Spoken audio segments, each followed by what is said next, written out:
Oh my gosh, my computer's like better though.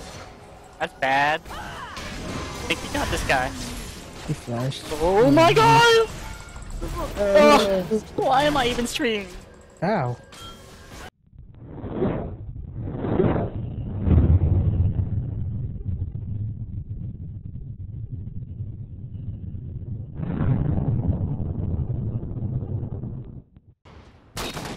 There are definitely a lot of gamers out there who wish they could record or even stream all of their awesome video game moments.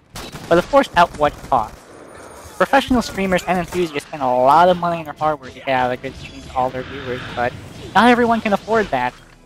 I'm Chabo from GameBeats.com, and I'm here to tell you that there definitely is an alternative.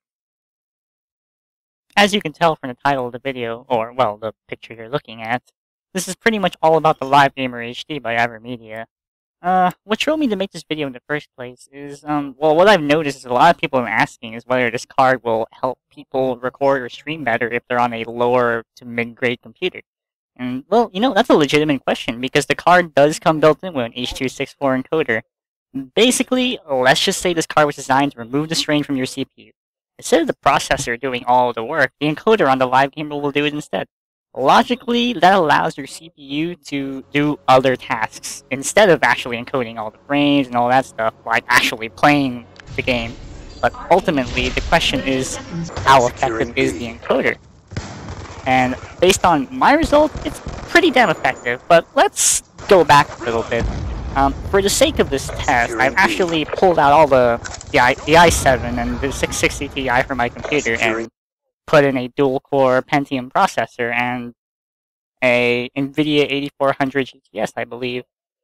This pretty much represents like a low-end office computer with light gaming, maybe, and the results were quite fascinating, actually.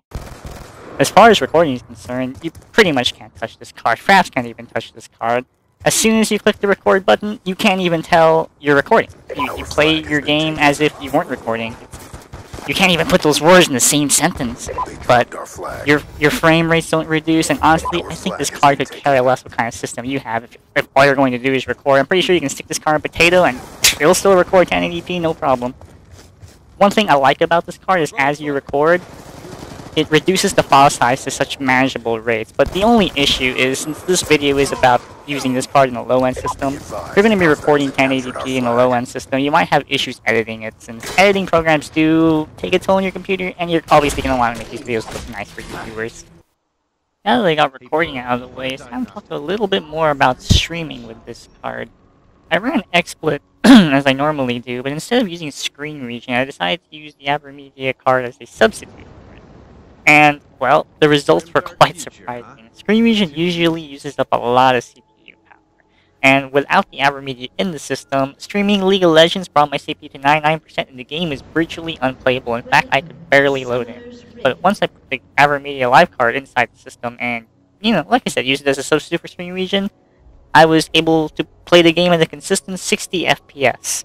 And that's pretty fascinating, and it might even be higher. My monitor is a 60Hz monitor, so I have it capped in my monitor, and it was a fairly consistent 60 frames, so I'm actually fairly surprised by these results. Streaming usually takes a toll on your system, and streamers invest a lot of money to, you know, stream in the best possible quality. And I'm not saying that the Avermedia Live Gamer is the ultimate substitute for a true streaming system, but it's definitely a good place to start. Alright, so what's the final verdict? Does this card help people with low-end computers stream and record their gameplay? Absolutely. And I definitely recommend this card to anyone with a low or medium-end system. And honestly, even if you have a high-end system and you're trying to get the best of the best for your viewers, then, you know, why not pick this card up too? Because I think it'll improve your stream quality by making the gameplay not stutter, if you know what I mean, especially for the average.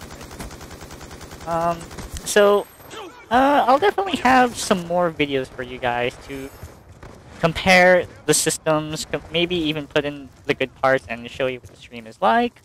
I don't know. If you have any questions, comment below and I'll answer them. I might even make a video answer to your question. It just depends on my mood. But anyways, thank you for tuning in. Don't forget to check www.gamebeats.com for all your gaming news. And once again, I do recommend this card. I would advise you to buy it. And no, they're not paying me to say that. So.